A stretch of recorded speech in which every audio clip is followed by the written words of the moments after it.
Happy Mother's Day to you. Happy Mother's Day to you. Happy Mother's Day to the mothers. Happy Mother's Day to you. That's how I sing Happy Mother's Day in opera. I take a little bit of happy birthday, I take a little bit of like slangy Italian, Latin, whatever the heck accent, and then I deliver with great emotional emphasis. Happy Mother's Day. Hope you guys are all having a good one. It's a beautiful Sunday here in sunny Southern California, and I'm headed to probably an even hotter and sunnier Las Vegas.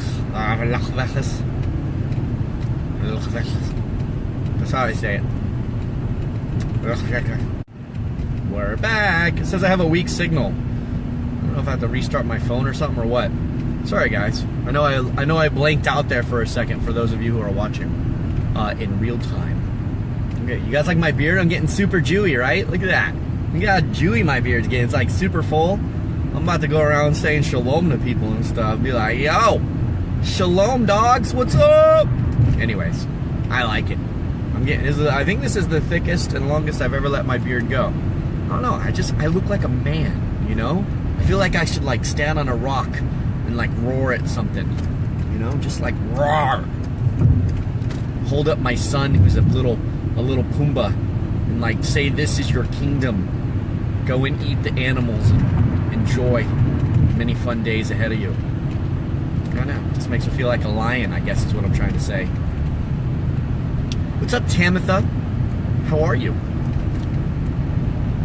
Tina, welcome.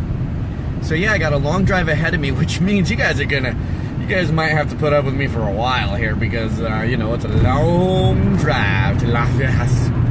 So, when you are going to Las Vegas, be sure to wear flower in your hair. That doesn't really work for Vegas, does it? You can't really be a hippie in Vegas. Just not the same thing at all. What do atheists act so negatively when you bring up Jesus? They end up making me feel like the bad guy.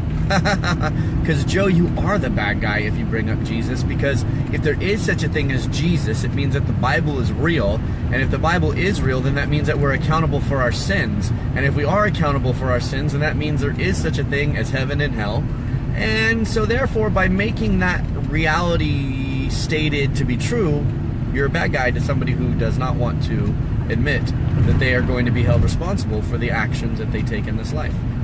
So that's why they get so bloody angry. And in their minds, they think you're an idiot. So, you know, that's just how they think. They're like, you're an idiot. That's barbaric to believe in a God. Now, honestly, though, you know, if you've seen my testimonial, you think I would think that people were an idiot too, because I'm that kind of guy. But the reason I don't, and obviously I believe, is because I've experienced God. So that's the thing, is I'm not a very good, people have said to me in the past, you know, how come you don't debate, how come you don't go on and do debates with, you know, atheists and stuff, or New Agers and things like that, because I can't debate, I can only tell my testimony. I can only say the reason I believe is not because I've logically necessarily deduced that God is real because some rock said something or some carbon dated thing said another thing. No, I know that God is real, to be completely honest, because I've experienced God. I mean, I literally have experienced God, both in this life and, of course, on the other side. So, that's not a very good person to argue God, because I'm like, you know, you just have to call me a liar. Which people do all the time. If you look at my videos on YouTube, you see all the time people are calling me a liar. So anyways, yeah. Deb, you're on. Well, happy Mother's Day, Deb.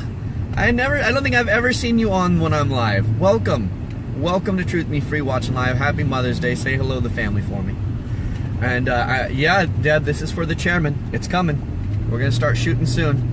If you guys don't know what I'm talking about, you will soon. If you live in America, at least, you will soon. I am going to be playing a character called the Chairman. And you guys will see him everywhere. Starbuckies. By the way, I do not support the company Starbuckies. Except I buy their stuff all the time. Oh, it's so good, though. All right. Yes, Elizabeth, we are in traffic hour with Nathan Wheeler and Truth Me 3. Currently on the wonderful 405 freeway, heading north to Las Vegas. I can't back that up. I'm not on the 405. Actually, you take the 15 from Los Angeles to Las Vegas. All right, let's see what we got. Hopefully I answered your question there. I got to get to questions. I don't want to just rant. Let's see what you guys want to talk about. Bad signal. Yes, I have a bad signal. I apologize. Does the Bible specifically, this is Christina, does the Bible specifically if we should get buried versus cremation or death? Should people who have been cremated be buried? According to the Bible, that's a good question, Christina, we should be buried.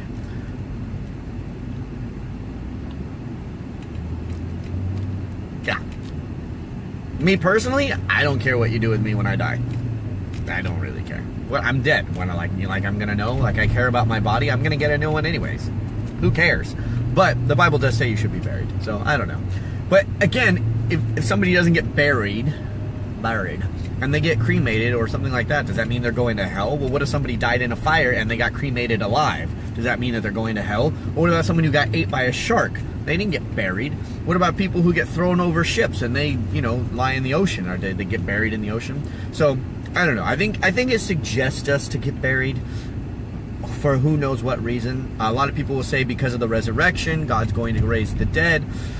But anybody who thinks that God needs bones in order to raise us from the dead, like our bones have to exist, or a fragment of a bone at least has to exist, or our DNA has to exist some way, shape, or form in order for us to raise from the dead, is just silly. I mean, he breathed life into dust and he made man. So he doesn't need DNA to make new bodies for us. And it does say in the Bible that we will have new bodies. So, I don't know. I'm not worried about it. I don't think anybody should be fretting over whether they're buried or cremated or whatever. Fed to the sharks. I mean, it's an Italian thing, the fed and the sharks. Don't worry about it. It's not a thing. Most of you won't have to worry about it. Let's see. Jose, I don't think you're an idiot. I feel truth in your words. Laugh aloud. Plus, your testimony is too out there to make up. Right? You can't make up stuff like that. I mean, I make Lord of the Rings look like an amazing child book with the craziness of if this was made up, right? Definitely can't make that stuff up. Plus, there's too many details, and there are people out there who could testify to some of it. Motorcycles, motobicicletas, Jose. I got motobicicletas all around me, and they're revving their engines. What should I do?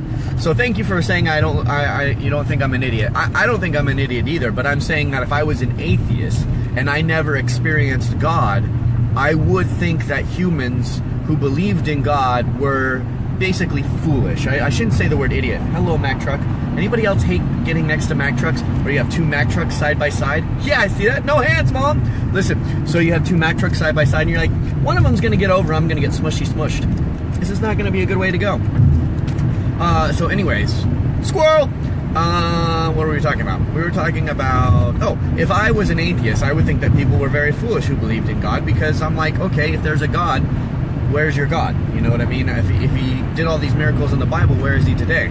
But I happen to be one of those people who have experienced his miracles, so I'm doing the robot, I see. Bad signal again.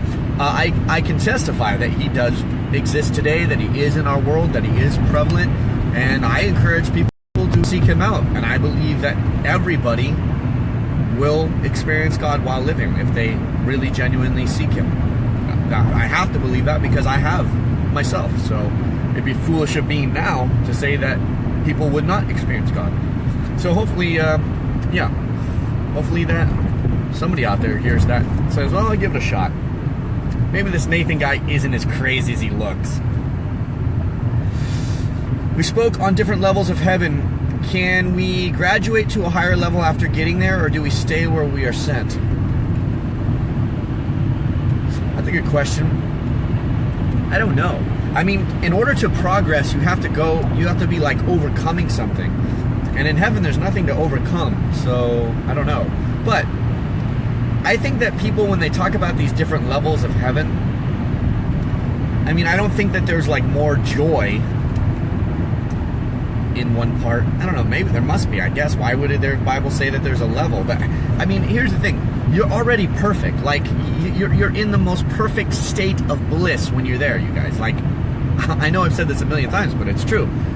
If your mind is a computer, or your consciousness or your soul is a computer, when you are in the place the Bible calls heaven or paradise, which is the place where God exists, if you are in that place, your computer, if you will, does not have fear, anxiety, depression, doubt, boredom,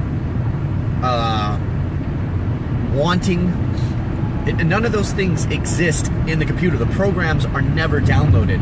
So you can't even access them. You can't even be like, I'm kind of depressed right now. Oh, no, I'm not. Like, not even for a second can you experience anything negative. And then it's funny because the human mind wants to go, oh God, I don't know if I'd like that. To not like isn't downloaded either. You cannot not like something. Like, you'll never come across a brother or sister in heaven and you'll be like, oh gosh, here comes Jill and Jack. Oh my God. Yeah, I said Jack and Jill, okay? You're like, oh, here comes Jill and Jack. Oh, they bother me so much. I can't believe I have to be an attorney with these guys forever. They're so annoying. Can I just go to another part of heaven? Oh, I wish I could get to level 3, because level 4 with these schmugs, it's not very fun. Like, you don't ever not like something. Ever. So, I don't know. The whole, level thing, it's weird to me. Like, I don't really care what level I'm in. I just want to be in a level. I just want to be in the realm called paradise, which is where God exists. If I'm somewhere there, even if I'm the guy on the street, banging pots and and that's all I do for eternity, I'm cool with that. Totally cool with sitting on the streets, picking my nose, eating boogers, and going there with pots and pans. Totally cool with that. Because at least I'm there. You know what I mean? I'm in pure bliss. I will never not be in pure bliss. It'll be the greatest pot and pan banging situation ever. So, I don't know. It's a good question. I don't know why you're asking. Maybe you're asking for another reason. But most people who ask me those questions, Christina, are asking because they actually fear that they will not be happy unless they're at the ultimate level. And I don't think that anybody should, I don't think, it's funny how Christians, and Christina, again, I'm not addressing you, but you're giving me ideas here of something I've actually wanted to talk about in the past. Christians almost always, you talk to a Christian, especially if they're in the church building, if they're in church, the building, they will always tell you, Lord, I just want to be used. Use me, Lord, use me. And then, they'll be walking down the streets with a whole bunch of homeless people, and they're like, okay, we got to walk on the other side of the street and avoid these people because they might attack us. I don't think people get it. If you really want to be served for the Lord, you got to put yourself in harm's way. You got to put yourself in places where you're going to be made uncomfortable. You're going to have to hang out with people who smell really bad. You're going to have to hang out with people who might have some missing teeth or have really bad breath or who poop themselves. And I'm not being funny with the poop themselves. Actually, a brother and two of my brothers in Christ and me came across this guy who, I don't know if he was homeless or he was... he couldn't have been homeless. His wheelchair was worth $10,000. But all he could do is control his wheelchair with his head, right? He had one of those situations, and he pooped himself. We did not know this man at all. And my brother Brady is one of the most loving, amazing people with disabilities. I've never seen anybody who's better with people with disabilities than my brother Brady. He actually owns a charity which serves these people and helps them live healthier, active lifestyles. Point is this: we took this guy, and they took him into this place, like a beach shower, and we didn't know the guy, and we got him naked, and we sprayed him down with a hose, and we cleaned him up. And I'm thinking to myself, dude, this might be the most selfless act I've actually ever seen a human being do, because it was the worst smelling poop I'd ever smelled in my life, and it was a total stranger, and my buddy Brady acted in such a professional, humane situation. And I'm thinking to myself, most people would have walked by this homeless guy in a wheelchair and just kept walking and been no, I can't help you, I gotta go. No, of course I'm not gonna help this strange guy get out of his chair, who can't even move anything but his head, and wash him down, put new clothes on him, and put him back in his chair. It was I just don't think that that Christians really understand what it means. Like, if you really want to get to that top level of serving God, you're going to have to put yourself in situations you're not happy about being on in this life. And, you know, I would even dare say that you have to risk your life. You got to get your head chopped off. I mean, if you really want to get to that top level, the Bible does say, indeed, about how martyrs will be given a special crown. So the more you sacrifice in this life, the more you gain in the next world. And Christine, I know, again, I'm not trying to address this to you. It's just a thought that I had, that I can't tell you how many times I hear Christians in church buildings when they're praising and worshiping, Lord, use me, Lord, use me. And they really just mean like, Lord, allow me to bless people because I have abundance. You know what I mean? Really, that's what they're saying. Lord, use me because I want to have abundance and I want to just give to people and not be made uncomfortable. So there's my soapbox. Elizabeth, I'm so excited for TM and Traffic. Oh, I already read it down. Mary, hello. I'm always watching. Oh, you are? Deb, you're a little fly on the wall? Can't tell if there's a popo following me. They found me. I don't know how, but they found me. Run, Marty, run! Okay, well, I'm glad you're always watching, Deb. Maria. Hi, all. Hi, Maria. John said, sneaky, sneaky. Sneaky, sneaky. Sneaky, sneaky. What's in the box? Elizabeth. Yes, and the Bible also says we are to return to dust. Yes, we are. We are to return to dust. Alex, can you talk about whether the Bible should be interpreted literally or figuratively, and what exactly it means to say the Bible happens by God, which supposes the view that it is should be... Wait, huh? Wait, what? Figuratively, and what exactly it means to say that the Bible is inspired by God, which supports the view that it should be interpreted literally.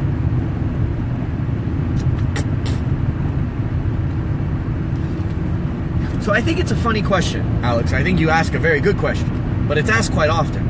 And to me, it seems like a funny question after actually reading the Bible, because there are parts where there are similes and there are metaphors and there are historical data.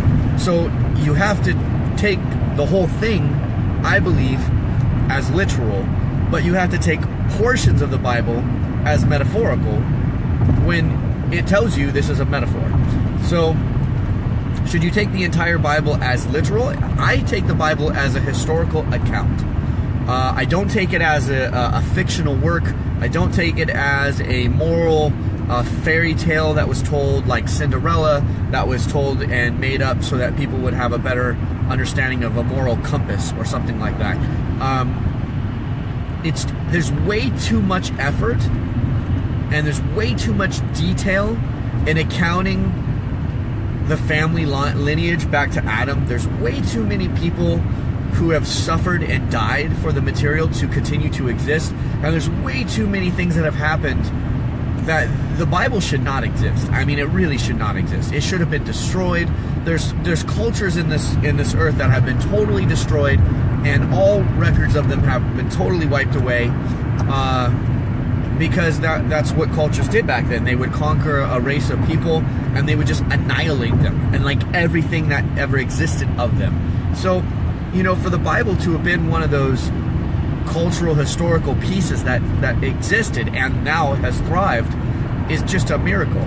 So I don't know. I don't think that people would suffer and endure through the making process of the Bible if it was just a metaphor.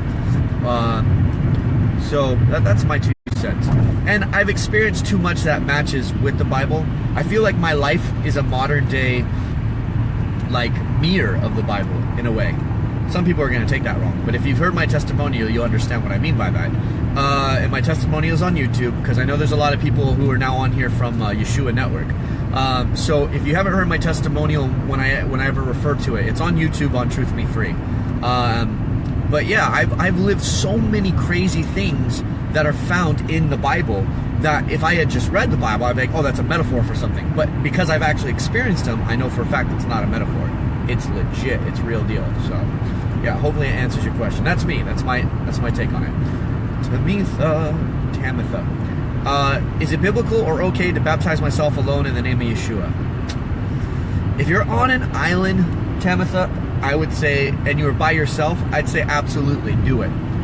But if you're not stuck alone, or you're not in an environment where literally if one person found out that you were baptized, you would be killed immediately, I would say you gotta have somebody else around, and here's why. A baptism is an outward expression of your faith. If you're not outwardly expressing your faith and inwardly, privately getting baptized, the Lord already knows your heart. The Lord doesn't need you to go underwater. He's not like, I can't save you unless you go underwater. No, what the Lord says is, he says, faith without works is no faith at all. And the works that he asks us to do is to be baptized of the water and Spirit, and to have a communion with him. So eat bread in remembrance of his flesh being broken for us, and drink blood, or drink wine or grape juice in remembrance for his blood being spilt for us. These are things that the Bible commands us to do in order to be saved. These are acts and or works, if you want to say such a thing. So I believe that you have to have a testimony, a person that is your witness, because the baptism is a tool for witnessing. The baptism is a tool to spread the faith, because the Bible says, faith comes by hearing, and hearing alone. If somebody sits there and says, I want to be baptized, I want you to come and watch my baptism, it's important to me that you visit or come with me to this baptism ceremony, people are going to be like, now why is my friend or my daughter or my cousin or brother or sister doing this baptism thing? Like, what is it about this faith that makes them want to do this baptism thing? And then you tell them. And your testimony is what will cause people to believe it or not. So the baptism is not necessarily just about going under the water. The baptism is also very much so about testifying of your faith to other people. So hopefully that answers the question. And I would baptize in the name Yeshua, to answer the last part of your question, yes. Jade. Hi, Nathan. I have had a direct experience of God following no thought. Okay, meditation. Life-altering, to say the least. I understand that. I see an atheist at the time. I have a wonderful job. Wait. I was an atheist at the time. I have a wonderful job. Other than that, I am fairly isolated. Did you have a hard time integrating your experience? Any advice? Heck yeah, I did. It took me basically like 30 years to begin to fully get to a place where I understood what my experience was. If you haven't watched my whole testimonial, Jade, I would recommend that you do, because I know I haven't gotten to the end of my testimonial yet for you guys. But I believe that what part is there already is the part that you probably need to see. And that is how I come to terms with my faith and how I come to terms with my crazy experience. The Bible has experiences like that all throughout it. Paul had that experience. Peter and the apostles, Mary, Mother Mary, Magdalene Mary, Martha, they all saw Christ rise. They've all had those kind of experiences where they had supernatural experience with Christ. And so for us who have had those experiences, you're not crazy, you're not silly, you're not stupid. You just have to embrace it and accept it for what it is, and believe that there's a reason for it, and keep your eyes and your ears open for the meaning of it. And I promise you, God will give you the meaning, and he'll tell you the day, the time, the hour, and he'll reveal it to you when it's right. So I can't really answer it more than that, because it's something that is going to be different for every person. But I do know that if you just cherish that experience that you had, hold it close to your heart, and keep it as a nugget to build your faith and to testify about it, God will come later, and he'll solidify the purpose of it. It's a pretty awesome thing when it happens too, let me tell you. Jill, hi Nathan, God bless. God bless you too, Jill. Sarah, hello. Yaritza, did I say that right? Hello. Christina, sometimes people get upset if I say I will pray for you, or that I have prayed for you. How should we respond when that happens? Say, okay, I won't pray for you anymore. I don't know. I like to mess with people. I don't know. Like I said, I'm not always the best person to ask those kind of questions to. If somebody gets upset, it depends on how you're doing it. I get pissed off too if somebody's like, I'll pray for you. You need to be prayed for, okay? And then you're just like, I don't need your prayer. You need to get the hell away from me. Sometimes I get mad like that if somebody comes at me with that energy. I will say this. I've always appreciated it when people ask me, is it okay if I pray for you? And if they go, I'd be honored. Or, you know what, that would be cool. Or if they say, you know what, no, I don't want you to pray for me. Go, okay, pray for them anyways. Here's the thing. You don't have to tell people that you're blessing them. The Bible actually says that. You know, it actually says not to. But yeah, you don't have to tell people you're blessing them. And anytime you pray for somebody, you're blessing them. And if somebody comes at you and says, you know, they start to get a little teeved, or because you said you're going to pray for them, you got to probably look at the circumstance. Because I do get mad too if somebody says, I'm going to pray for you. And it's like an attitude thing. It's like that more martyry, sarcastic thing. It just depends on the circumstance. But if you're just being genuine, you're just like, I'm so sorry you're going through that, I'll pray for you. They'll be like, don't pray for me. They're probably just in a bad place, and they're probably not believers or something, and you should probably pray for them all the more. That's my 2 cents. In John 5:14, after healing a cripple, look, you are well, do not sin anymore, so that nothing worse may happen to you. Meaning, exactly what it's saying, Mary. Just this guy may have done some really, really bad sins, and that was why he became a cripple. And he was probably warning him, saying, hey, you know, whatever trouble got you to this place where you became crippled, I've healed you. You've been given a second chance. Don't go back out there and repeat the same thing just because you're healed now. You know, we never know what the reason is that somebody, you know, is crippled. So, for instance, we like to think when we read the Bible, when we think about these cripples, we like to think that, like, you know, this person stole a grapefruit or something, or an apple off of somebody's, you know, market table, and then God saw it and he smited them, and all of a sudden their leg is shorter and it bends the wrong way, and all of a sudden they became a cripple. Like we like these like fantastic ideas, or these, in all reality it's like a pure version of somebody being smited.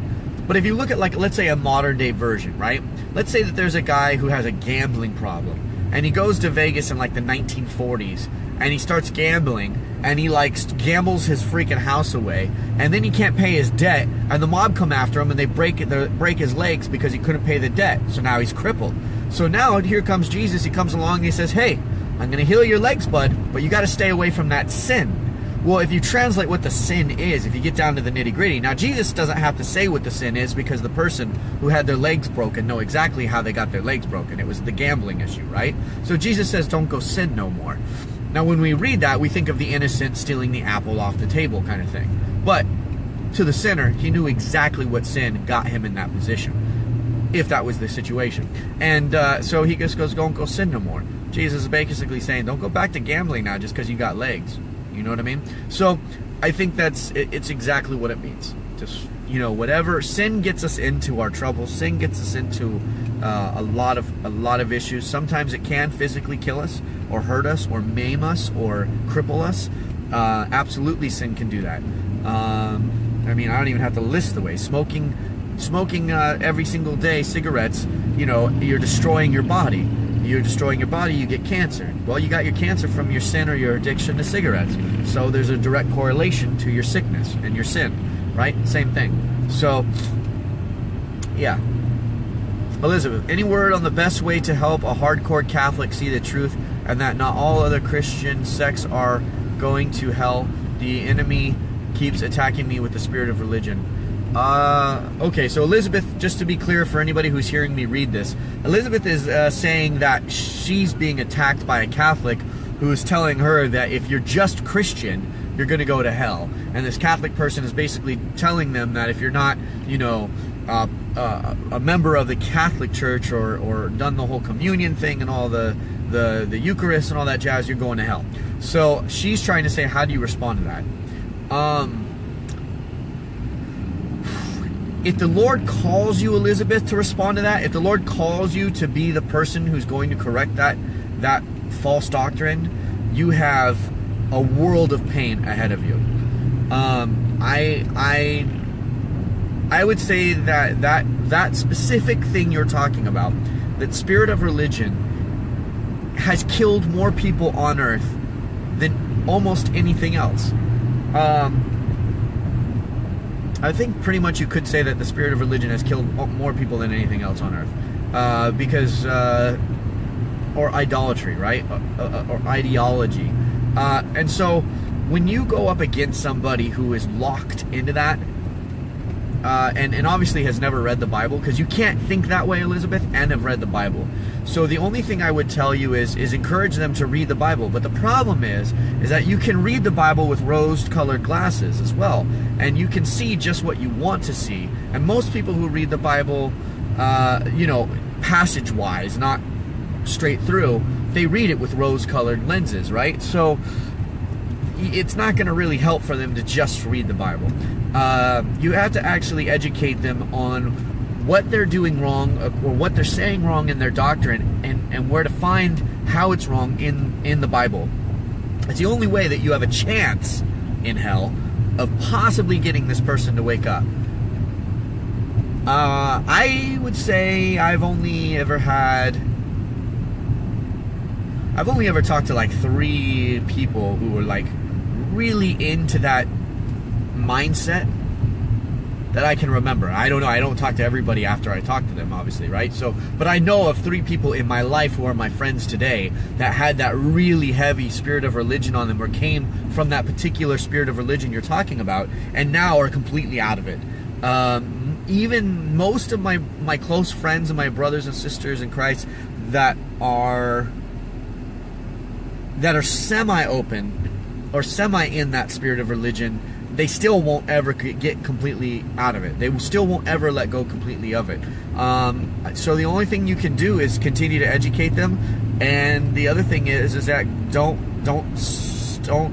give your pearls to swine, because if they don't want it, man, if they don't want your time, they don't want your love, they don't want your fellowship, you know, you're not going to hell because some Catholic says you're going to hell. That's fact. And the fact that if anybody who ever tells you that they're going to hell, I would not want to be that person on Judgment Day. Because the Bible says that by which you judge others is that by which you shall be judged. So I make a point to never judge anybody's salvation, because there's only one person who can do that. Because I need grace, basically, is why. I'm just being selfish, to be completely honest with you. I'm going to be like, yo, God, I didn't tell nobody they're going to hell. I didn't tell nobody they're going to burn. I deserve to burn, so could you show some grace on me too? That's me. That's me. So, he who is forgiven much loves much, and boy, do I need to be forgiven much. So I think I love much. I try. So yeah, I would just cut that rope loose, man. Elizabeth, let that person go. You do your best if the Lord has put it on your heart to encourage them that they are in the wrong with their doctrine. And when you get to that point where you've beat the horse while it's still dead, cut it loose and walk away, and just continue to pray for them. I mean, honestly, that's the realistic, you know, that's the realism of it. Where do you have a brother, Brady, too? Elizabeth, I don't actually have a brother, I don't have a brother who is my blood related. I have a brother in Yeshua, who is named Brady. And yes, he's amazing. He's actually an amazing guy. Can you talk about the role of mothers and women in the Bible? Whoa, Jamie's trying to get me lynched. Jamie trying to string me up by my neck, get me lynched by a mob of modern day women. I see what you're doing there, Jamie. Don't think I don't. But I'm smart, and I'm ready for this question. Well, according to the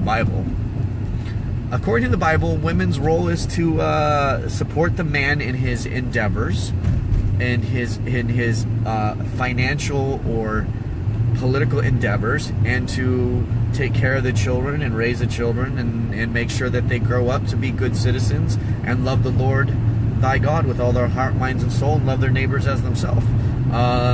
They are designed physically to give birth to children and to nourish them with their bodies, obviously until a certain age, and then once, you know, they get to another age, you know, the man takes over and teaches them how to either plow the field or kill the animals and skin them and all that kind of stuff. I don't know.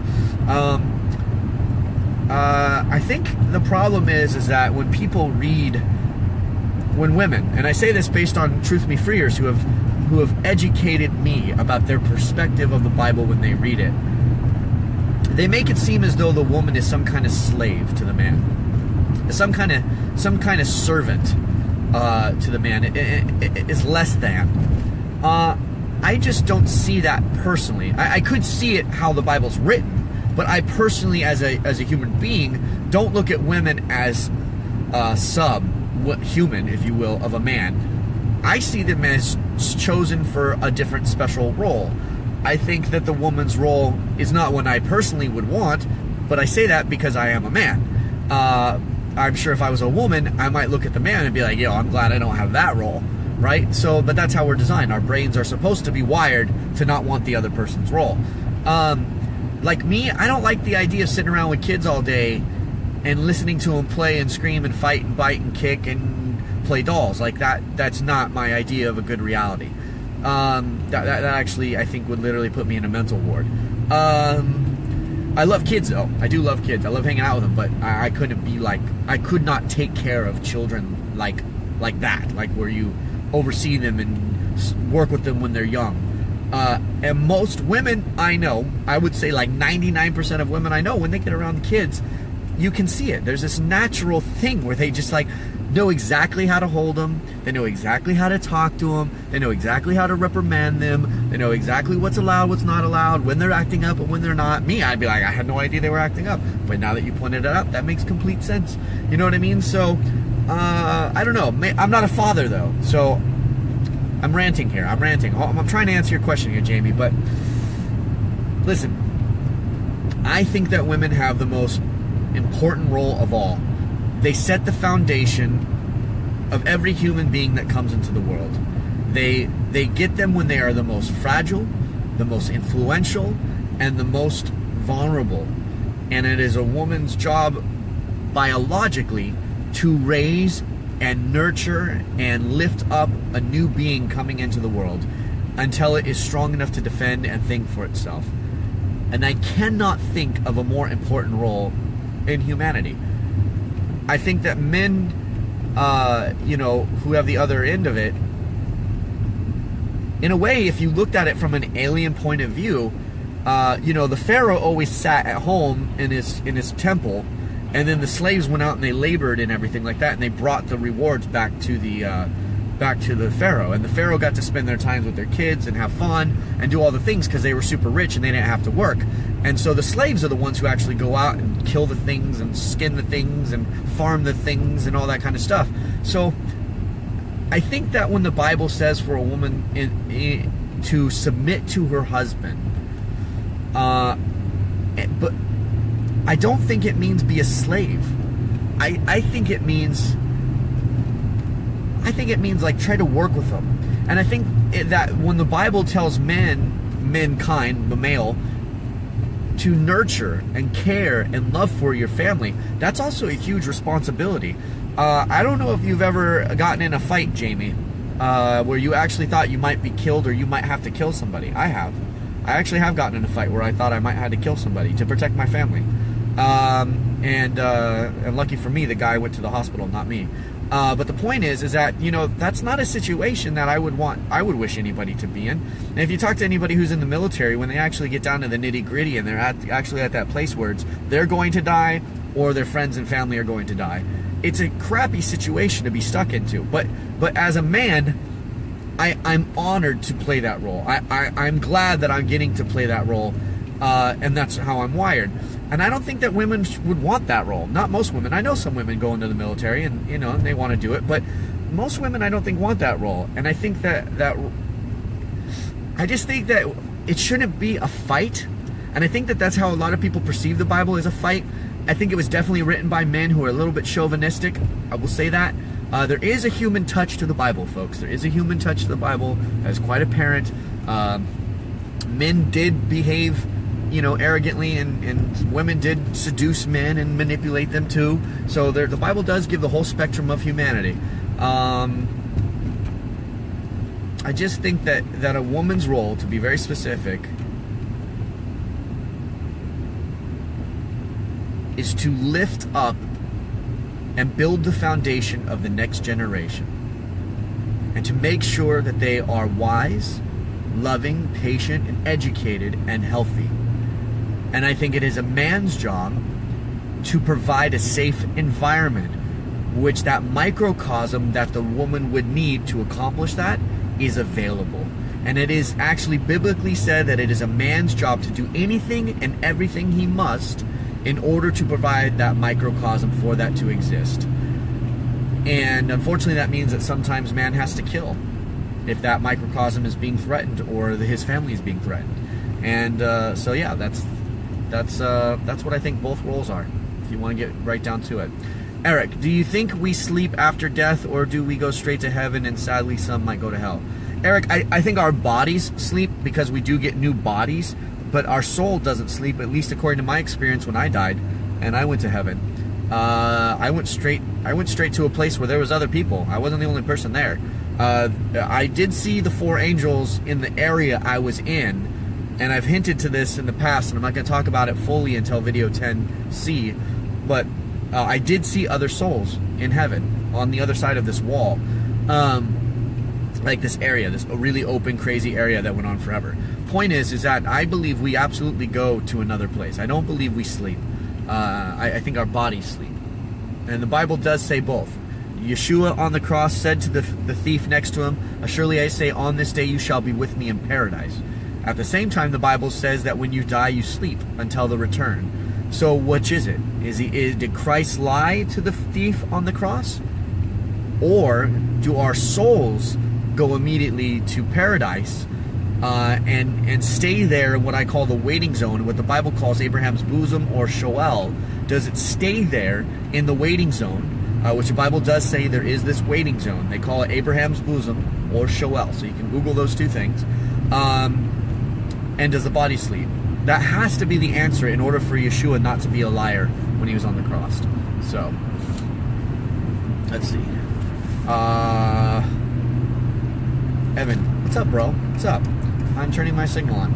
Elizabeth, it's just no one around here in Tennessee would baptize in Yeshua's name. They're all baptized in Jesus or Father. Well, I'll tell you what, Tamitha, I think there's people close to Tennessee that would probably either, meet up with you, or I don't know, how far away is Georgia from Tennessee, or Oklahoma City, or I don't know. We have people around you that will baptize you in Yeshua's name. So if you're a Truth Me Freer and you're watching this video and you see Tamitha's comment, write her if you're willing to either make a day trip or invite her to come to you and baptize her. That would be an awesome blessing. Jose, what kind of people go to hell? I saw a lot of testimonies on YouTube. Some claim people like Buddha or John Lennon are in hell. I'm so confused. Well, I mean, technically, here's how you got to look at it, Jose. Everybody is running straight to hell, spiritually speaking. Everybody. The moment you're born, you begin to learn to run to hell. That just your flesh, your desires, your ability to learn to lie. Did you break the cookie jar? Did you take the cookie from the cookie jar? Wasn't me. You just told a lie. You realize that you lying got you off the hook and you didn't get spanked. You're like, oh, that was a good idea. It was a good thing I lied. I saved myself, right? Hello. Sorry. Cars in front of me slammed on their brakes. Gotta love driving in LA. So what was I saying? Yeah, so, you learn to lie, and then the next thing you know, you're a master liar. And then you're a master sinner because you realize from the first time you tell a lie and it saves your butt from getting spanked, you realize that doing sinful things can actually feel good.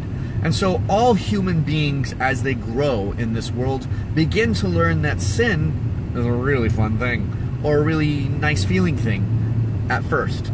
It catches up to you later though, right? You ever lied and then got caught that you lied and you got double the whooping, right? That's pretty much a symbolism of our life, right? So that's how sin is. So who goes to hell? Everybody goes to hell, man. Everybody goes to hell. The only reason why people don't go to hell is because Jesus died on the cross. Nobody ever earns their way into heaven. It doesn't matter if you're Gandhi. It doesn't matter if you're Buddha. It doesn't matter if you're Paul or Peter. Nobody on earth, Mother Teresa, nobody on earth ever earns their way to heaven. They have to receive the gift of what Christ did on the cross, and only then, when they stand before God on Judgment Day, will the blood of the Lamb cover them, and He will not see their sins. He will see the pure, clean blood that's covering them. and he will not be able to see the sin. And Yeshua will say, I've covered this one. My blood covers this one. There's no sin on them. That's the only way to get into heaven. So if somebody did not do that, according to the Bible, it's not going to be a fun day for them in eternity. Can you explain the void that you discussed in your testimony? Initially, when you speak about being a kid and being scared of the void, I thought you were referring to not having any consciousness. No. The void is not permanent death, but instead an experience in which you are only conscious being and are free to manifest anything. The way it makes it seem. But later, speaking of the void, yeah. So that's the thing. I do believe that the void, in my opinion, is hell. I believe that hell is not fire and brimstone as we understand it, as in like fire, as in like, you know, hot gas combusting, or brimstone, which is this rock stuff, like sulfite rock stuff. I don't think that hell is just made of sulfite and then it's burning all the time. I don't think it's like a planet sulfite and everybody on it is just in perpetual burn. And I say this from my I only say this because of my experience on the other side. I believe that hell is the void, and that when you're in the void, sure, if you wanted to manifest, as I saw Mr. L do, if you wanted to manifest your own reality and create your own world and all that kind of stuff, fine. You could probably do that if you knew how to master that, and maybe you sold your soul to the devil or something along those lines. But does that make you happy?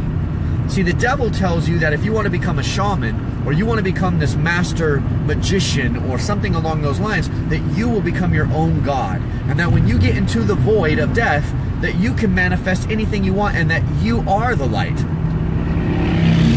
That sounds kind of good, doesn't it? Doesn't that sound like kind of a good idea? But here's a problem. You're not the light. You're like a reflection of the light. You're not even a source of light. You are literally a reflection of light. God is the light. So if you think that you could create a greater eternity or reality within eternity than the thing that is creating all things, creates you, creates eternity, creates your ability to create, then your ego is just out of control. And you have a God complex, like the definition of a God complex. I would not want to be my own God. I wouldn't, especially knowing that God is real. I want to be next to the God that is actually the God, the thing that is the creation of all things. Like, I want to be with that thing, because holy crud, it's got to be greater than anything I could ever be. It is greater. It created me, so I don't want to freaking be my own. I don't want to be the top of my pyramid. You get what I mean? I don't want to be the cream to my crop. I want to know what the real deal is. So I think that hell is the void. I think void is hell, because you are void of the only thing your soul craves for. The only thing our soul desires on the other side is God. And when you are in paradise, the air around you, the light always shining, is God. So you don't ever feel desire for God. Instead, you feel full of God. Whereas if you were in the void, there is no God. You can never tap in. You can never see. You can never say, hello, I'm sorry, come and get me. But your soul will always still crave that. And what shamanism or Luciferian or devil worshiping or New Age or any of these false doctrines truly teach at the top tier, and I know firsthand, is they teach that you yourself can be satisfied and happy as your own God. And so that's the void. You can maintain consciousness in the nothing. And I couldn't imagine a worse hell than that. And that would cause my soul to burn for eternity, and for there just to be unbelievable uncomfortableness, like pure hell. I mean, just as I said, heaven doesn't have the programs of fear, hate, doubt, boredom. It doesn't have the programs. In the void, I don't think you have the program, because there's only one program of real love and real joy, because God, Yahweh, is that love, that joy. It is the programs downloaded on the computer, if you will, in that reality, and you can't have it. It's not there. It will never be there. that's hell. So that to me is the void. Based on both my living experiences and my other side experiences, that to me is the void. So hopefully I answered your question. What do you understand worship to be? So many churches seem to consider it synonymous with music and art. Is there any scripture to back up strong connection between it and musical? Oh, absolutely, Colin. There is basically where they're getting it from is the fact of the Psalms and the Psalms. The songs, David wrote songs, he played musical instruments, and he sang, and the Bible talks about how his worship was just awesome. I mean, David would play his harp, and then he would worship the Lord. Sometimes he would worship naked. It was just really embarrassing, but it is what it is. Sometimes you just want to dance naked for God, you know what I mean? It's just the thing. But, so yeah, singing and dancing and praising the Lord, there is many passages that confirm that. However, you can worship the Lord through actions and choices that you make as well. And the Bible, does have passages that confirm that as well. You can worship the Lord through humble acts or an act of servitude. That's another way of worship. So there absolutely is nothing wrong with dancing, singing songs for the praise and worship of the Lord. Is it the only way? No, it's not the only way. But is it a biblical way? Absolutely. So it's okay. It's a good thing. Is it a sin to get a divorce and remarry? Is it a sin? Well, the Bible says not to. I don't know if it says you'll go to hell if you do. I don't think it put it on that list. It's not one of the 10 commandments. Thou shalt not remarry, or thou shalt not divorce. I don't think it's a 10 commandment. Is it? Somebody tell me if it is. I don't think it is. It came later. There really wasn't even such a thing as marriage. Adam and Eve never got married. Do you guys know that? Adam and Eve never got married. Ain't that a thing? I have a bad signal, 'cause I'm driving through the hills. I'm driving through the hills. So, anyways. It is his wife. It was still his wife. It was his rib, for goodness sake. Come on, people. Stick with me here. Okay, point is, hallelujah. I was going to tell you something. Oh, marriage. Yeah. Listen, there's a reason you can divorce and you can remarry. The Bible's very clear. You got to look up those passages, though. I'll let it speak for itself. I'm not going to speak for it. But you can get divorced and you can get remarried without it being sinful. But, listen, if your husband or your wife leaves you and you're divorced, God does not want you to be single the rest of your life and be miserable. And Paul even says that it's better for you to be married than to be single, especially if you can't basically stop sexually sinning. So if you have a problem and you keep having sexual sin, God says, well, you better find a wife or a husband. So it's better for you to be married than not married. That's biblical. So hopefully I answers your question as well. Happy Mother's Day, moms. Absolutely. Elizabeth. Hello, Jane. Good to see you. Happy Mother's Day. Thank you. Okay, good explanation. Thank you. You're welcome. Okay, you too, Jane. Okay, a lot of people saying hello, Happy Mother's Day. Awesome stuff. Or read the corrupted Catholic re-edited version of the Bible. Yeah, there's that too, Jane. You can do that. Do you have to get married through church pastors in order to be valid in the eyes of God? When I got married 5 years ago, we went through the courthouse and said our vows with the judge. Did you say vows that had to do with submitting yourself to God? Yeah, Yanetza? I can't read because I'm driving. Yaritza. It's kind of a cool name, Yaritza. You don't have to be in a building, and you don't have to have a pastor or a preacher marry you. Necessarily. The Bible does say that to do the marriages was a rabbi, which would be our modern day version of a pastor or a priest.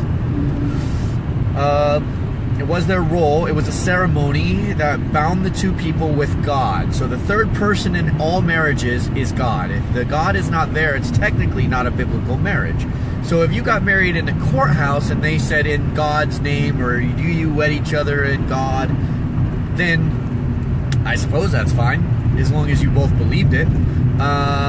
you know, you in your hearts God wedded you. Otherwise, I would not say it's a bad idea to renew your vows with God involved. I don't think that God would not bless that. I think renewing your vows is a wonderful thing. And I don't think it's unbiblical in any way, shape, or form. I think it's a way to honor Him and to celebrate your marriage. So if you want to remarry in a way where you unite God as the mortar between the two bricks, that's a real biblical marriage. That's what matters. Other than obviously you care for each other, for sure. But Shannon, what do you think about former Christians who have been convinced to no longer believe in Jesus? Long-term Christians who have had experiences with God, but are now convinced it was in their heads. Well, are they bound to hell? Well, Shannon, you're never going to get me to say anybody's bound to hell, because just as those people went away from Christ, they always, obviously, as long as they still have breath in their lungs, have the ability to come back to Christ. So would they, if they remain that way, are they going to hell?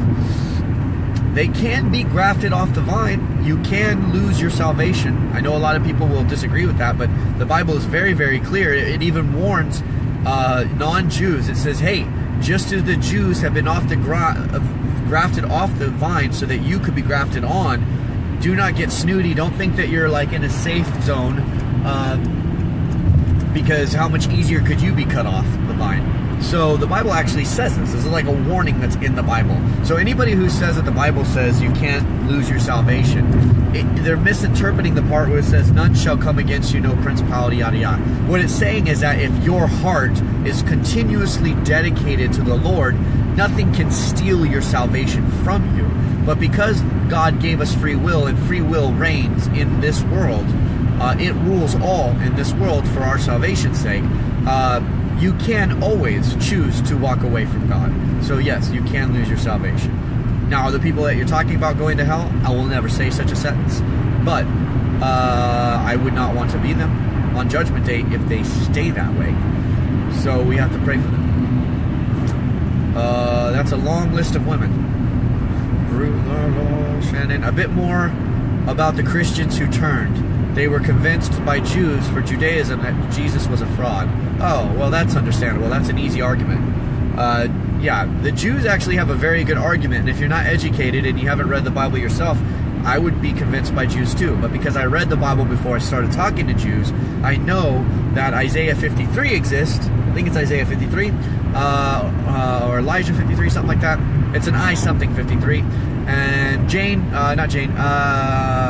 Jessica Savage, if you're on, please type the passage that I'm talking about, because I know you know it.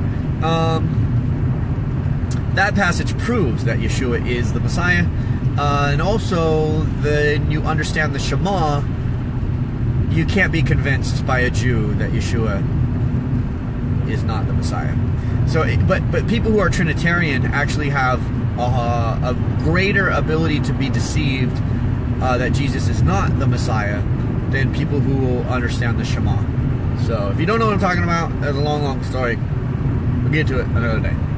But yeah, really, my whole day with the two boys fighting all day. Ha! See? There you go. I couldn't do it. Couldn't sit there and listen to kids argue all day. Oh my God, I'd lose my mind. That's why men have to have man caves with like man stuff around them. I know women probably don't understand that, but just like women like to have their pink rooms with their Barbies and stuff when they're kids, or they like to go get their nails done. Like, dude, a man just needs to smell motor oil, dirt, dust, and gunpowder. It's just a thing. It's just a thing. We have to have it. I must have my gunpowder, my motor oil all over me. Thank you for the response regarding the Catholic and spirit of religion. Much appreciated. I do try my best to hand it over to God. Well, that's all you can do. That's all you can do. I have many family members who are Catholic. I understand. So do I. I'm Irish. Irish, man. Nobody pumps out more children in this world than Irish Catholics and Mexican Catholics. I'll tell you that right now. I think they're in a competition. I think the Irish Catholics and the Mexican competitions are in a battle to see who can produce more children.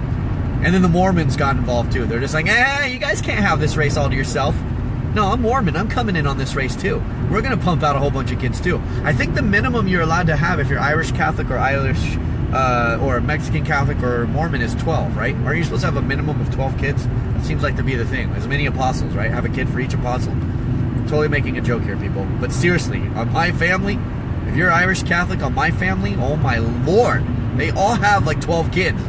I have the biggest family. I've probably bumped into cousins walking down the street that I've never met in my life. I have such a huge family. They're ginormous.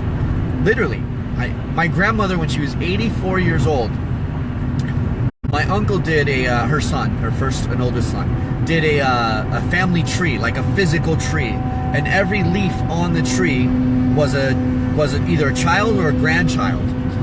And when she was 84 years old, she had 86 grandchildren. So when I say that the people in my family, on my mom's side, all have like 12 kids apiece, I'm exaggerating a little bit. I think my mom had the least amount, but they all had like 6 to 11 kids. I think the average was like 9 kids per family. Could you imagine? Oh my goodness gracious. No thank you. Deanna, that usually changes when you are your own children. Yeah, that's what I hear. But then I talk to my friends who have kids, and they're still like, I gotta get out of here, I'm losing my mind, right? So there's that. I think the thing is too, women, just so you guys may not know this, but ladies, I'm gonna tell you a secret. And all my fathers out there, don't get mad at me, okay? Don't get mad at me when I'm about to tell the ladies. I don't think women know how crazy it drives you guys, because I hear from the fathers. They're like, dude, I'm losing my mind. And then they go home like, no, baby, I love the kids. I love hanging out with you and the kids. And then they come over to my house where I'm like single guy. And they're like, dude, I love you. And no, I'm not talking about anybody who might be watching this that sends their husbands to my house. I just realized there's probably people watching. I'm not talking about you. Your husbands are the ones who are different. It's those of you who don't watch this that I'm talking about. Okay, continuing on. Let's see, what else we got? Do you sense World War III is on the horizon? Do I sense it? You can't smell it? It's like napalm in the morning. Oh, what movie quote was that? Somebody come at me with it. Like napalm in the morning. Come on, somebody's got to give me this. Somebody's got to know this. I think my exit's coming up. I hope that's my exit, because I'm kind of lost.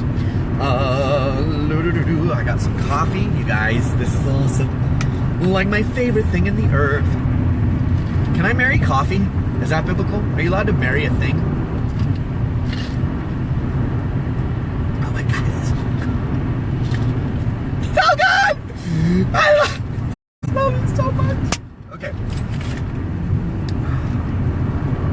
Aha, there's my exit. Okay, what else we got? Hold on, you guys, I can't read at the same time. I don't mean to be boring right now. Apocalypse Now! Booyah! Somebody got it. Yes, napalm in the morning is Apocalypse Now. We have a winner, chicken dinner. Step right up. Guess the name of the show or the TV or the movie. Come on. All right, what do we got? What's next? Yes, World War III is on the horizon. It's not even a thing. It's going to come. As I've been saying for the last 4 years to you guys, 3 years for you guys, I told you it was coming. Nobody ever believes me until it's too late. It's coming, I tell you, it's coming. Do I sound like Alex Jones? I'm so not that guy, right? I'm so like not Alex Jones. I feel like I'm way more level-headed and logical. That was one of my fears when I started doing the YouTube channel. I was like, God, there's no way. I'm not an Alex Jones. I'm not going to be that weird guy who's yelling like it's the end of the world on YouTube. I'm just not going to do it. And he's like, you're doing it. And I'm like, I'm not going to do it. You're doing it. I don't want to do it. You're a brat. You're a brat child. Do your duty. No, God. I'll kill you. No, you won't. Yes, I will. No, I won't. Why'd you kill me? I told you I was going to kill you. You did. I'm sorry. I didn't listen. And then I came back. Do you guys like my big, long, ranty story? Like how I broke that little story down for you real quick? Okay, I still can't read because I'm going on a roundabout thing. Hold on 1 second. I'll be right there. You like my haircut? Thank you very much. I appreciate it. I did get a haircut. I hate it when my hair is long. I love short hair. I just go, and then I'm done. It's like the easiest thing in the world. Just, and I make that noise too when I do it. I don't know why. It just makes my hair look better if I make the noise. If I don't do it, it just doesn't work.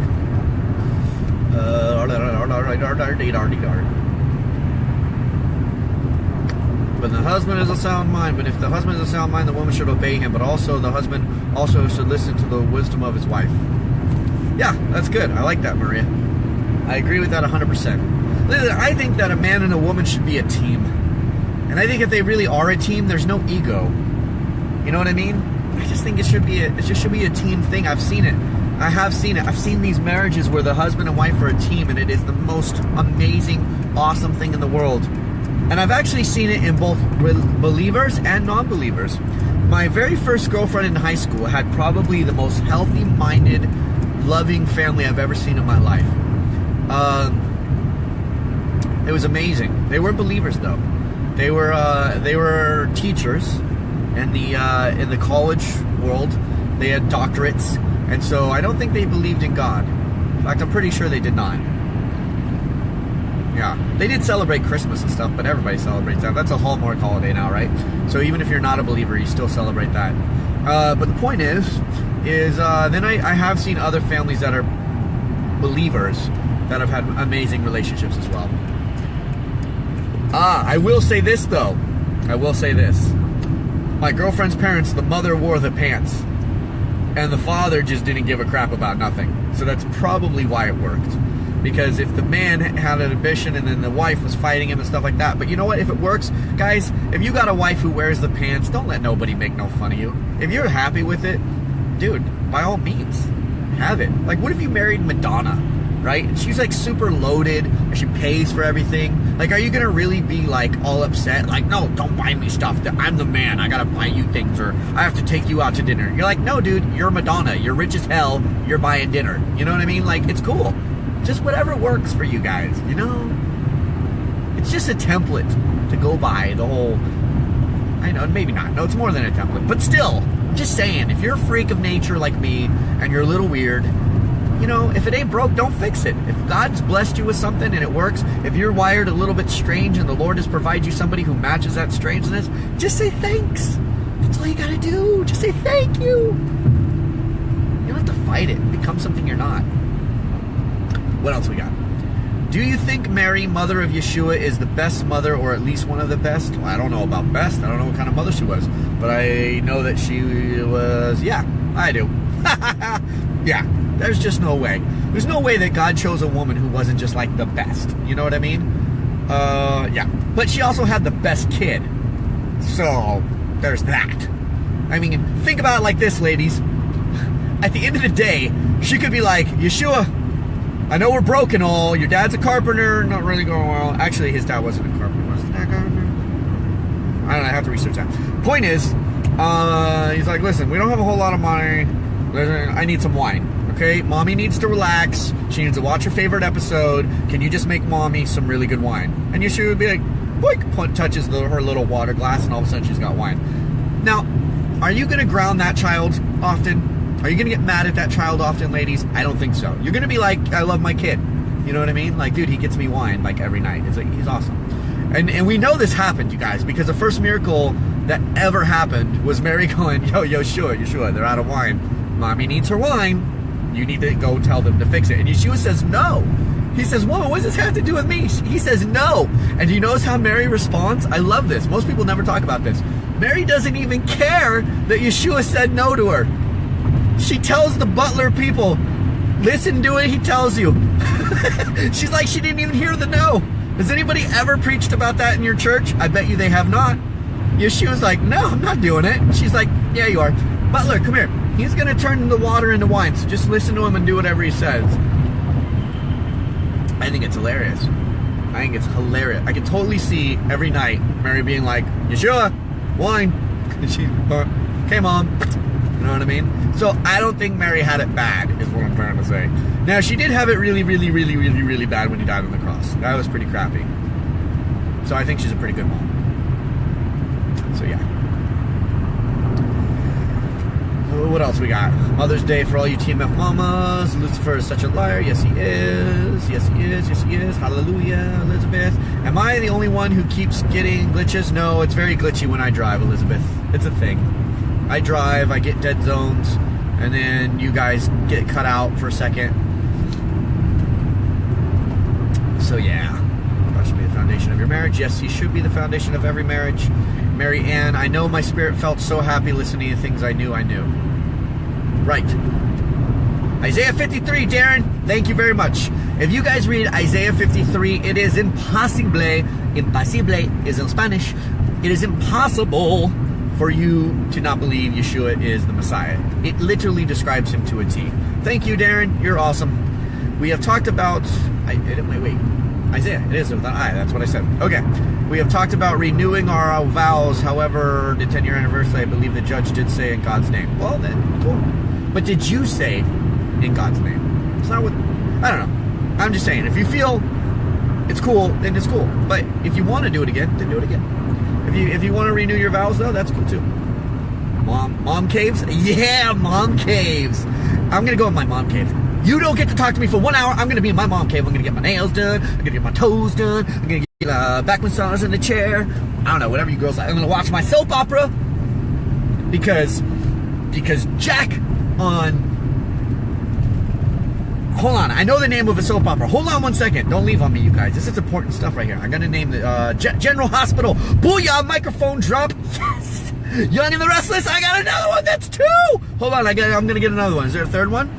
As the World Turns. Oh my gosh, I'm on fire. Oh, I can't believe I remember these things. That was so 20 years ago. Literally. No, that was 25 years ago. Wow, I'm wicked.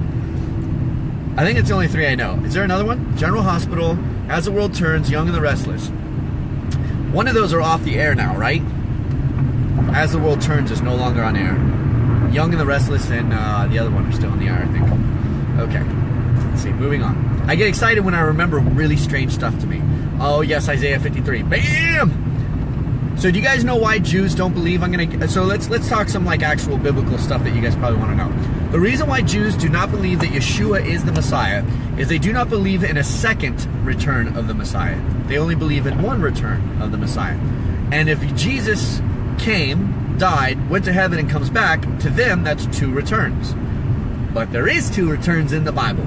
The other thing is they talk about is they don't believe, Jews know that there cannot be a deity, a son deity of God. That would never happen in a bazillion, zillion, trillion, quadrillion, bazillion, trillion, million, zillion more years. Never happened, like ever happened. So when Jews hear Christians going, Son of God, I believe Jesus is the Son of God, Yeshua, Jesus is the Son of God, all this stuff, they immediately in their minds go, well, that's an impossibility, so I already know you Christians have no idea what you're talking about.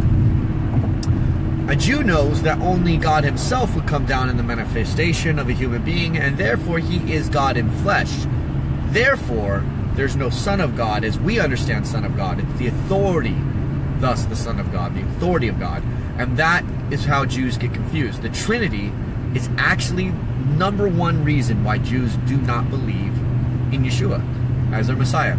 But when you can talk to Jews about the Shema, and you understand the Shema, which declares, Hear, O Israel, the Lord our God is one Lord, and you tell them that Yeshua means Yahweh is salvation. Emmanuel, Yahweh is with us. Yahweh is the one.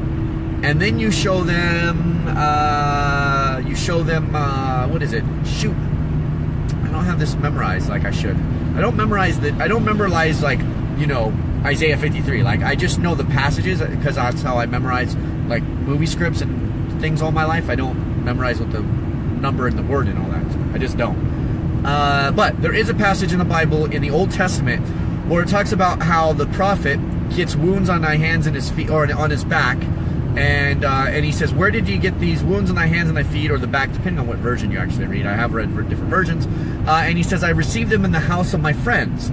Now, if you ask a Jew to explain how does the Messiah who comes down from heaven have wounds if he had never been to earth before?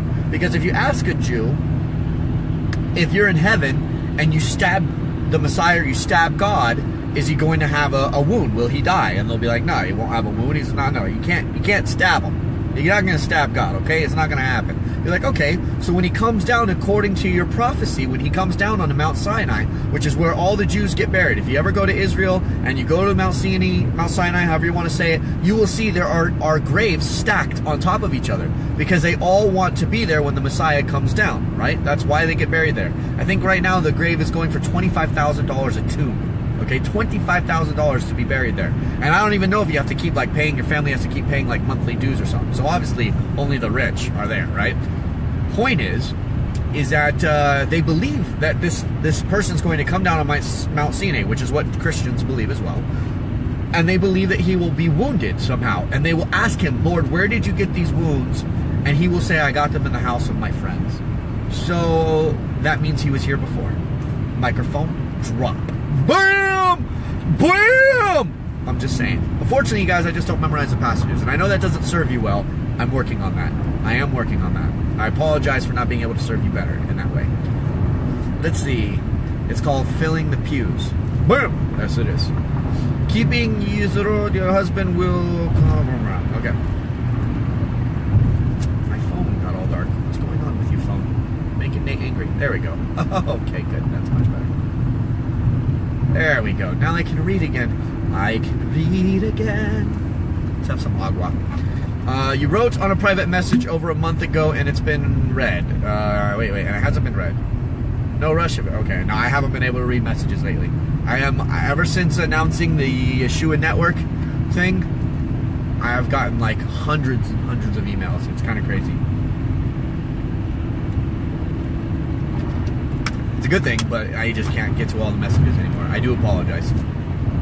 Apocalypse Now, yes, Darren, so that's where we are. When are you going to finish the testimonial? Last week. Just kidding, I have no idea. Mary, are you driving? Nope. I'm hovering in my hover car. Yes, I'm driving. Please keep him in prayers. Who are we talking about? I don't want to be unequally yoked. Oh, your husband? Yeah, I wouldn't want to be unequally yoked either. Ugh. Could you imagine? You're like, oh, you wake up in the morning, you're like, I love Jesus. And they're just like, oh God, here we go again with that nonsense. Oh, I couldn't imagine becoming a believer after marrying somebody. Like, have you guys seen the movie of Lee Strobel? Case for Christ? Great movie. Great movie. I liked it. I think you guys should go see it. Great movie. Makes very good points. I relate to the guy a lot. Obviously, he went like a scientific route purely and had no experiences. I took my spiritual experiences and then went scientifically. So, but I can relate to his path a lot. Except I didn't have a wife and kids, and I didn't have anybody. That doesn't work, does it? I didn't have anybody that I had to like worry about loving God, and I didn't. But yeah, great story. I hear the book is way better though, but usually the books are better, right? Is that how it works? People of Argentina. Let's see, what do we got? Excuse me, do you know the Sanhedrin is trying to close the border? Really? Trying to keep out, what, Christians or Jews or Muslims? Who are they trying to keep out? He's trying to close the border. Well, that's biblical. Just go through cancer and lose your hair like I did. Oh, well, I'd prefer not to do it that way, Wesley, but hopefully you're getting better. When are you going to go through Genesis? I really wanted to go through it already, but the stupid kidney stone thing caused me to not be able to do that. Because on the day I wanted to do it, I was curled in the fetal position, sucking my thumb like a baby, screaming to the world, "This sucks!" So, and I wanted to do it today, but I can't read my notes and drive at the same time. It's not safe. So anyways, yes. Hello. We will go through it though. I'm not going to let that go. Just because I got a kidney stone, don't stop me from doing that. And then people are like, well, what about the testimonial? The testimonial, you guys, I can't explain it. I know I get this question all the time, and I've said this truly 100 times. I'm still working on the testimonial. Just because you guys don't see it doesn't mean I'm not working on it. But the testimonial is a weird thing. It's like what I'm doing here right now with you guys, it's like nothing. It's just, I'm driving in the car. This is why I do it in the car, you guys. This is the only time I have. And I get phone calls when I'm on here, which is why sometimes you guys get the pauses. It's because somebody's trying to call me and the phone wigs out. My point is like, I'm like a truly busy guy. And I'm trying to accomplish a lot of things, not for myself, but for God and for the kingdom. There are things that you guys will learn about, but I can't tell you about them just yet. But like, just how you guys didn't know about Yeshua Network, you didn't know about the radio show, there's a lot of things that, like, those things are small time compared to the things that I'm actually working on. Small time stuff. So I got really big things that I've always been working on, even before my first video ever aired. There's things that I'm working on that you guys don't know about. And so all these things are all part of the service that I was told I have to do when I was to come back. And so Truth Me Free, the ministry, has things going on behind the curtain that are going to support the endeavors in the future. So I say all this and to explain to you that the testimonial series to me is, okay, I'm just saying, to me it's like writing gospel. To me it's like I take it as serious as if I know that I'm writing another chapter in the Bible book. Like, it's that serious. This right here is a bunch of friends sitting down for a picnic and we're just shooting the breeze. This is when Paul said, well, let's just go and have fellowship and have fun. Like, that's what this is. And then when I do like the reading of the Bible thing, that's just like ministry. That's just me going to the temple on Sundays and just sharing the gospel. But that's not me writing down like things that I know are going to be used by people for fighting the good fight, for coming out of the lie, for keeping their faith when the world gets really hard. And I know that my testimonial, especially as it comes to its end, will do that, which is why I believe also that it hasn't been done yet. I think I'm constantly being refined every day more. I'm constantly learning every day more. And I think that, whether the Lord is refining me or testing me in my resolve, will I buckle under the pressure, peer pressure of people saying, just finish it already? Or the fact that people are like doing like they did in the Bible when they were going through the desert for 40 years and they kept circling and they kept crying to Moses, where are we? This is worse than Egypt. You're a liar. You didn't really hear from God. I get the same thing. And I actually feel blessed that I'm having struggles with 9b3 because I can relate to Moses in the desert when people were griping at him on a totally different scale, because people aren't worried about food. They're just, they're worrying about more like spiritual food. They want to get fed by the testimonial. And I'm blessed to have that job. But at the same time, I want it done more than they do. Trust me. I want this thing done more than they do, because they're not the ones sitting there putting in thousands of hours of work on the same video that never gets up. Who is the one doing that? Me. You get what I'm trying to say? And they can't see it, and then they gripe at me going, you're not doing anything. So, of course I want it up more than anybody. But to me, it is the most delicate thing I believe I will ever be entrusted with. My testimonial. Because of the nature and how it ends, and where it goes in the end. That's why I believe it's such a sensitive thing to me. So, yeah. Let's see. God bless the kind of marriage with you. On the husband and wife team thing, totally agree. It is truly a blessing, but it is important to have God as the one. Exactly. God in the center, baby. God in the center. Days of Our Lives. Dang it, I knew there was another one. Days of Our Lives. Did I say that one? I did not say that one. I said Young and the Restless, General Hospital, As the World Turns. I did not say Days of Our Lives. Dang it. Now I know the 4. And ladies, no offense, but I do not know how you watch that crap. I have watched some of it, and it is like I feel like my brain is melting. And I used to say that to my mom, and she used to get so offended. But I'm just sharing as a man. I think it melts my brain. So, I'm glad you guys like it, though. For whatever reason, you guys like it. Okay. God is love. Yes, He is. When you love your wife and she loves you, God is there. And everything is true that you just said, Stephen. You are correct, good sir. Do you think that's why God set it up the way He did to save the Jews and Gentiles? I've thought about it lately. Well, yeah, God doesn't make any mistakes. Of course He does. He knew what He was doing from the beginning. And He tells us He knew what He was doing from the beginning because we know He knows what He was doing from the beginning, because He said that the Son will bruise His heel on the serpent's head, and Yeshua was the one who bruised His heel on the serpent's head. And where did He do it? In the garden. And where did God tell them that they were going to have a son who was going to bruise his head on the serpent's head? In the garden. Oh, snap. That's a microphone drop from God, if ever there was one. Yes. Ancient rabbis did see the Messiah as having a suffering role as well. Yes, they did. In fact, it's believed that the people who were chanting crucify him on the day that he died were the same people who were laying down the palm leaves when he rode in on the donkey through the east gate. And it is believed, when you actually look at it logically, that these people didn't forget who he was 2 days later.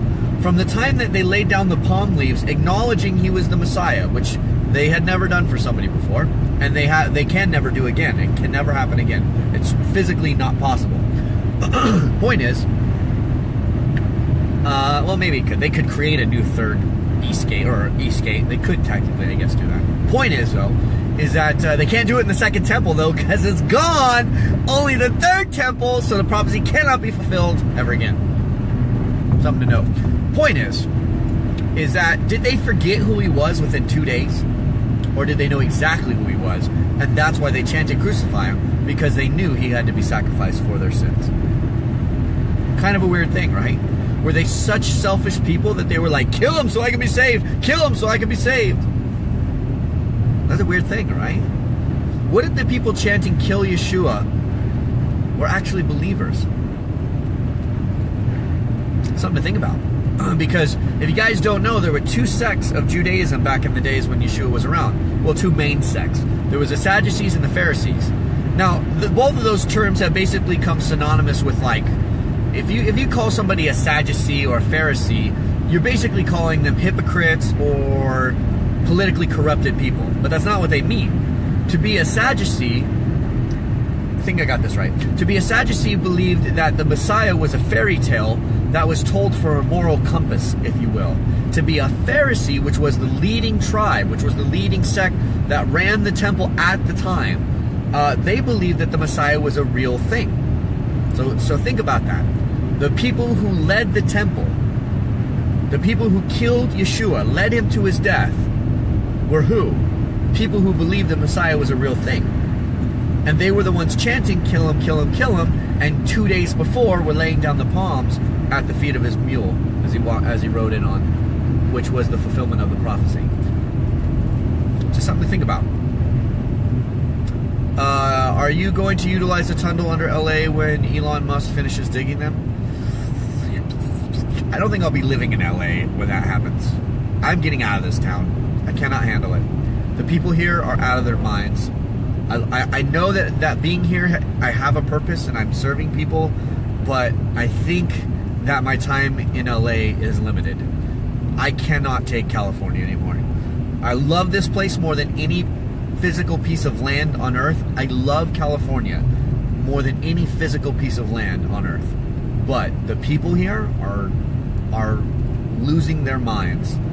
They allow the government to literally come and take their guns, allow them to stifle their gun control, or stifle them with gun control, and then they don't even care that the politicians just passed a bill last week stating that they themselves are exempt of gun control laws.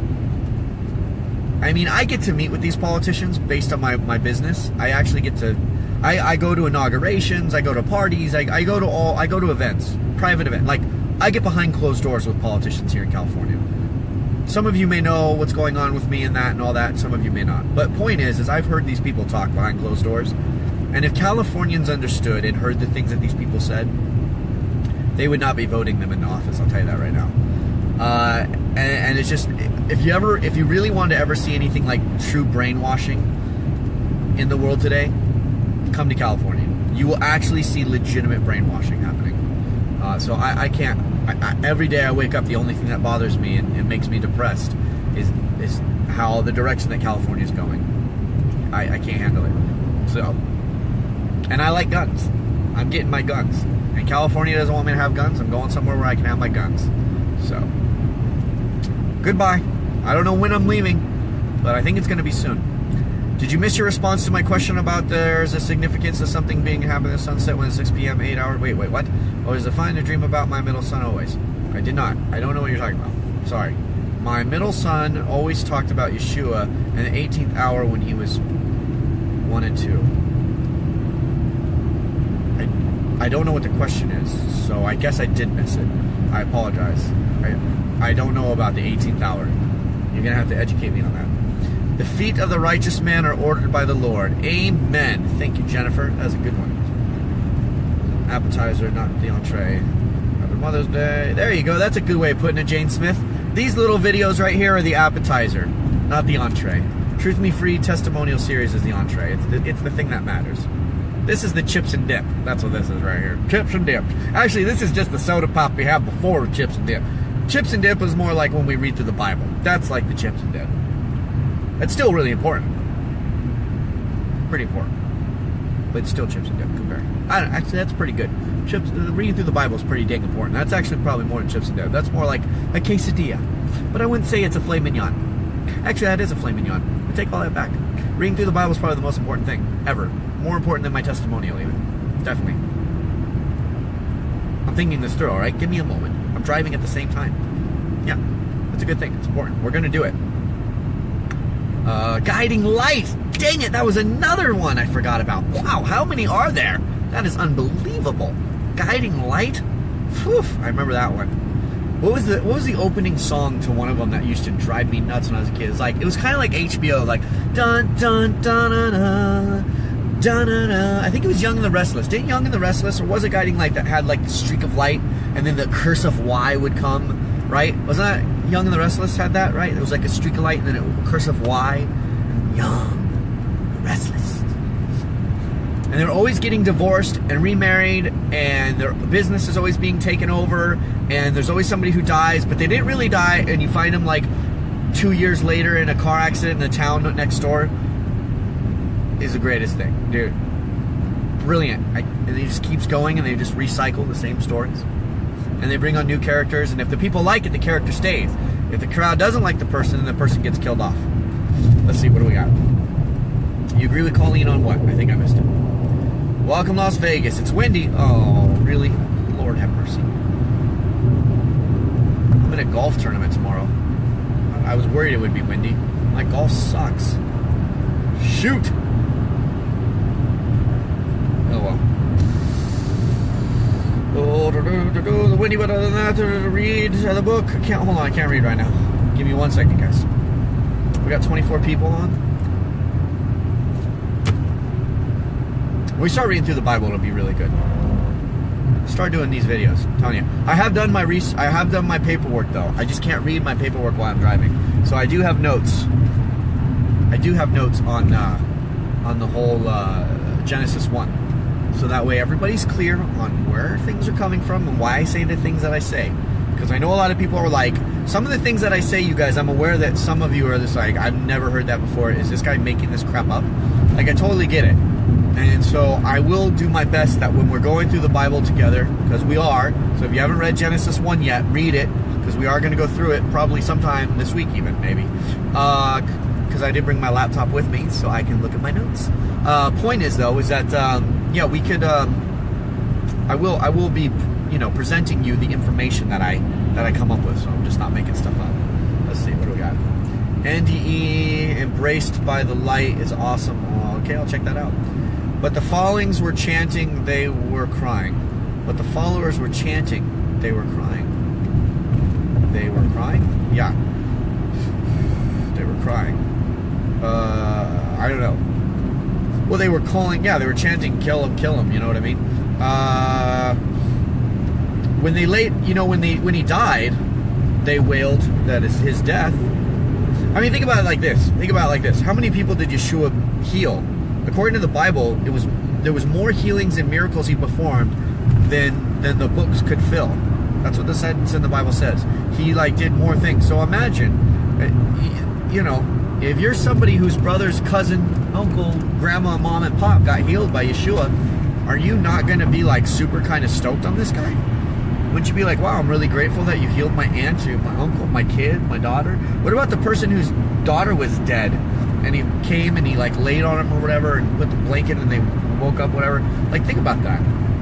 Or this Sumerian guy, a general, when he said, go home, your kid is healed at this hour. He goes home, kid's healed. He says, when did the kid get healed? He said, at this hour. And the man knew that it was at the same time.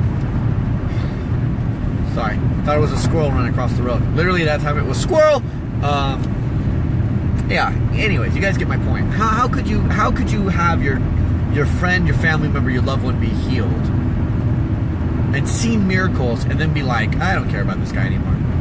I mean, it is possible. People turn their backs on celebrities all the time. You love them one moment when their album's hot or when the movie's hot, and then the moment they do something like, you know, get drunk and, you know, piss on a fire hydrant in public, you're like, burn her! Burn her! She's a witch! Burn her! What movie is that?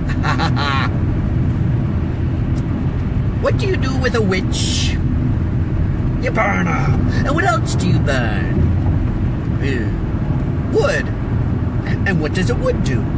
Floats. And what else floats? A duck to burn her. Anybody know this one? Come on.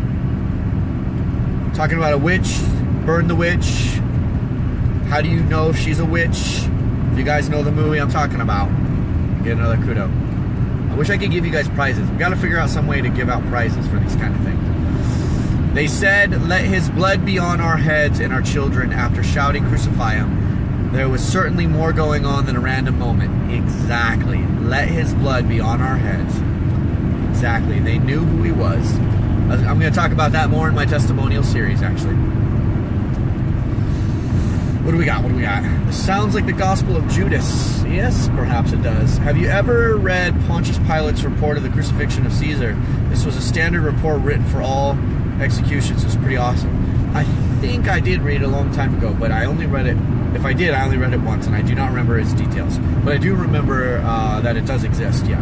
I think that people are losing their minds everywhere. It blows my mind every day. Well, I'm glad I'm not alone. But I wish I was. You know what's so funny? I spent the most part of my life feeling alone, and now I'm like, I would like to just be in the wilderness by myself with, like, nothing. Some trees, maybe a dog.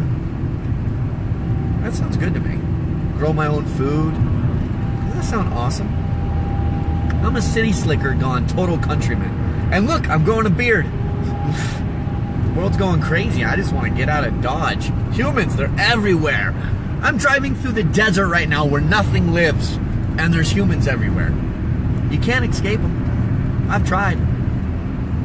Let's see, what else? The soap opera talk is cracking me up. Hilarious. Well, I'm glad you're enjoying it. Funny for you, punishment for me as a child. It really was. I think my mom punished me with the whole, like, you have to watch a soap opera.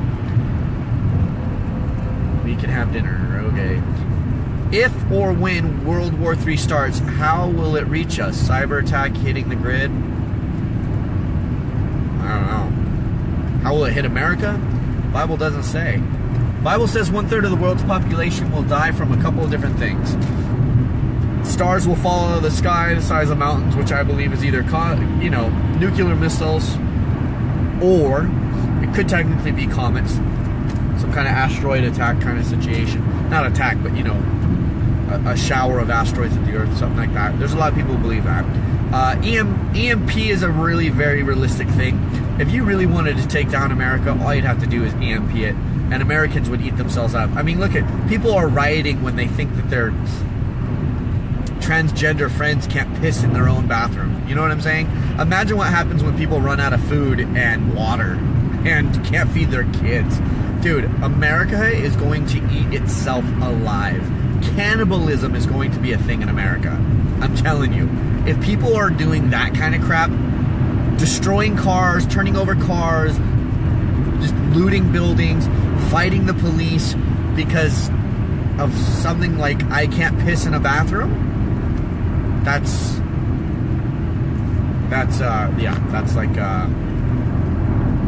a sign America's going to lose their dookie when the crap hits the fan. I don't know how it's going to happen. And I don't want to be a false prophet and pretend that I know. If God tells me one day how it's going to happen, I will absolutely tell you guys. But as of right now, He has not told me exactly how it's going to happen. Although, to me, nuclear war is definitely going to happen on Earth. But not like that's a secret. Look what's going on with North Korea and Russia and Iran and China and Israel and Turkey and India and all the other people that have nukes. Oh, Colleen got it. Monty Python. Which Monty Python? Just the fact that you said Monty Python, though, lets me know you know which one it is. But yes, it is Monty Python. And the Holy Grail. Brave Sir Robin ran away. No, he didn't. Let's see. I still love Mel Gibson. I totally love Monty Python. Well, I love Mel Gibson and I love Monty Python. So, do you know who Heavenly Elizabeth is? Do you know who Heavenly Elizabeth is? No, I cannot say I know such a person named that. Oh, we got a couple Holy Grailer people who knew. These talks. We should plan a group trip to Israel. Yes, Marlene, we actually should. I would very much like to do that. Maybe we can actually start developing that in June. Keep reminding me about that, Marlene. I would very much like to do that. We should do a group trip to Israel. It'd be very, very life-changing for, I think, a lot of people. Because to see it, and also I'm not going to be around a lot in the future. You're not going to be able to go to Israel for long. So anybody who wants to go, I recommend you going very soon. Thank you for bringing up Christina. I meant to mention to Nathan that if they fry the grid, all electronics will be fried. So we shall keep a hard copy of our Bible in our bug out bag. Absolutely, you should. You should definitely have a hard copy of your Bible. Or you should have some kind of a backup laptop, radios, tablet in a ferrocenium cage. What are they called? Ferrocenium cage? What is it called? Dang it. Ferrian cage? You guys know what I'm talking about. If you don't, Google it. What will keep your products or your electronics safe during an EMP attack? It's something cage. Ferrium cage, something another. See, I have this information in my head, you guys. It's there, but I just... all the details and the words. Like, I know how to do it, I just don't know what it's called. So, yeah. But those are... you should have that. I should have that. Oh, we got all the questions? Look at this. Faraday cage. Jennifer, you're awesome. Did you Google it? Faraday cage. Do you guys know these things? You guys are awesome. Not that I'm doubting you. I know you're educated folk. So, look at this. My little rubber thing on my nose, that hurts so bad. My rubber thing ripped. Can you guys see? You can't see, can you? Anyways, it ripped, and my metal is just digging into my nose. Oh, it hurts. Faraday cage, that's what it is. Do you know who the prophet T.B. Joshua in Nigeria? My sister is a strong Christian, always watching his on YouTube videos. Not sure if he's a false prophet. His videos are quite intense. I don't know demons being cast out and such. I don't know.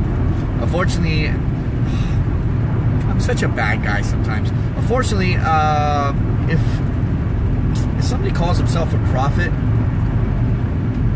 I just turn the channel. I don't know. That's me. Not to say there aren't them. There are prophets, obviously, in the world. I'm just saying I don't know, and I should probably do more research for you guys in that way. Give you my 2 cents since you guys ask. Absolutely, my daughter is going. I want to go. Also, Bible, did you ever... Wait, what? Also, Bible, did you ever go to Alan Horvath link? He used Arab, Hebrew is great for interpreting the genuine message of Yeshua. I did not go to the link, but... Oh, homeschooler, and you just learned about the Faraday cage? That's awesome.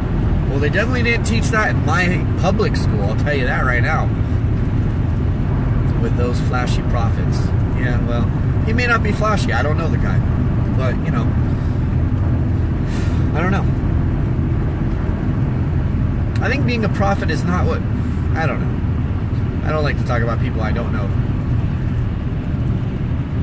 But yeah.